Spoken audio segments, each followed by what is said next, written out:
जब न्याय मौन हो जाए तब शक्ति स्वयं जगती है।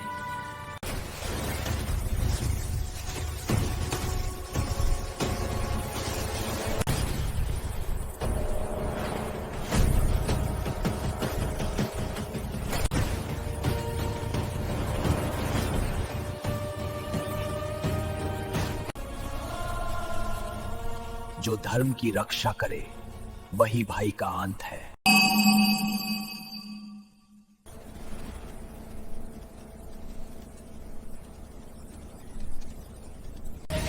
जन्ना मौन होता है, भी अधर्म जन्म लेता है। यह युद्ध समाप्त नहीं हुआ था, यह केवल रुका था।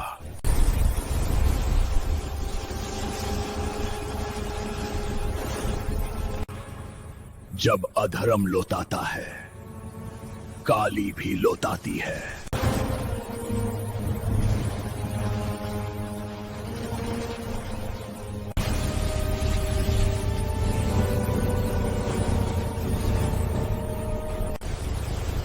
यह क्रोध नहीं, धर्म का न्याय है।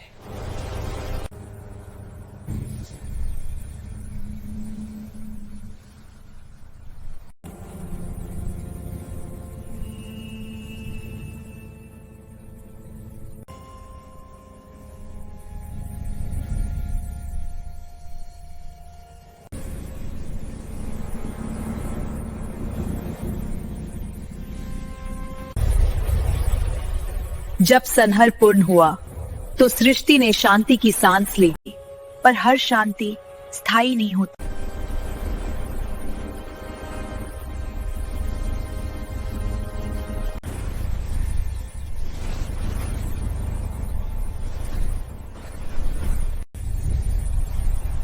यह अधर्म नहीं था, यह क्रोध भी नहीं था। यह था शनि, जो सृष्टि को निगलने आया था।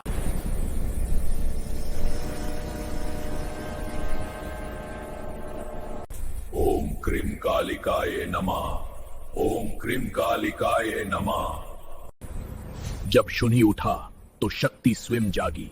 यह क्रोध नहीं था, यह रक्षा थी। यह युद्ध भूमि पर नहीं था, यह युद्ध समय से परे था।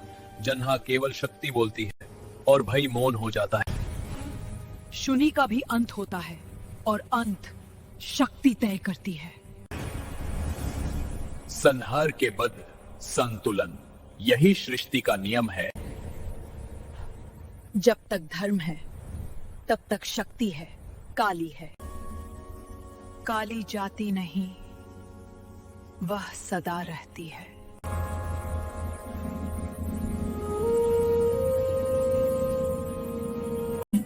युद्ध समाप्त हो चुका था, पर सृष्टि अभी भी कंप रही थी। संहार के बाद पुनर्निर्माण आरंभ होता है।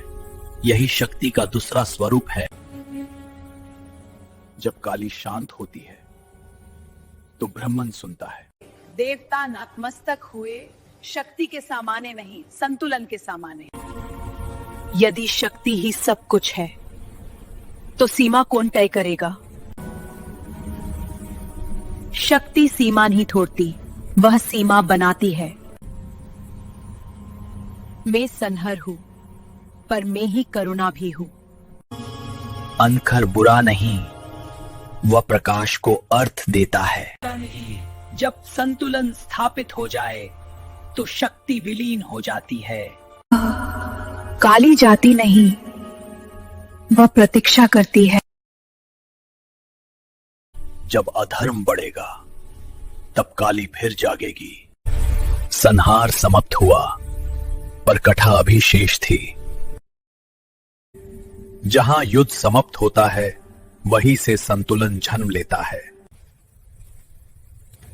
काली क्रोध नहीं थी, काली मौन थी। देवताओं ने सिर झुकाया, क्योंकि यह निर्णय केवल उसी का था। दृष्टि में करुणा थी, पर न्याय अटल था। अंधकार का अंत प्रकाश नहीं, संतुलन करता है। यह युद्ध अब देवताओं का नहीं था, यह युद्ध मनुष्य के भिटार था। काली उतरी नहीं, काली देख रही है। क्योंकि कलयुग में संहार बाहर नहीं होता, वह भीतर होता है।